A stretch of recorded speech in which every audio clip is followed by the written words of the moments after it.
Magsisinungaling daw ang kapamilya actor na si Gerald Anderson kung sasabihin niyang wala siyang naramdaman na something sa muling pagtatambal nina Julia Barreto at Joshua Garcia.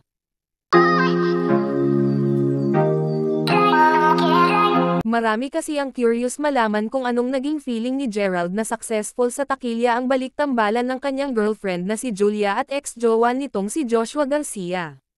Ayon sa hunk actor, 100% ang pagsuporta niya kay Julia sa latest movie nitong, Happy For You, kasama si Joshua na balitang kumita na ng 320 million pesos sa takilya. Super proud. It's good for the industry. It just shows that when the project is good, people will watch it, ang pahayag ni Gerald sa ABS-CBN sa naganap na announcement ng bago niyang teleserye na, Nobody. Nang matanong kung nakaramdam ba siya ng selos ng gawin ng Josh Lia ang kanilang reunion movie, nagpakatoto ang aktor sa kanyang naging sagot.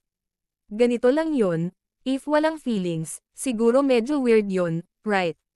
Sabi ko lang parang ganon nature of work natin talagang awkward eh. It's really awkward, but you know at the end of the day, I've been in that situation. Marami sila napasaya na fans. Yung feelings na yun it takes a backseat. You wanna be professional for them, support her. At the end of the day she's the person I care about, aniya pa. Samantala, excited na si Gerald na mag-shooting para sa latest serye niyang, Nobody, ang magsisilbing comeback project niya sa ABS-CBN, under JRB Creative Production.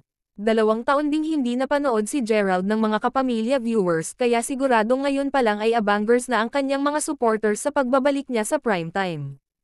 Makakasama niya sa Nobody, si Jessie Mendiola na magbabalik na rin sa pag-arte makalipas ang mahabang panahon.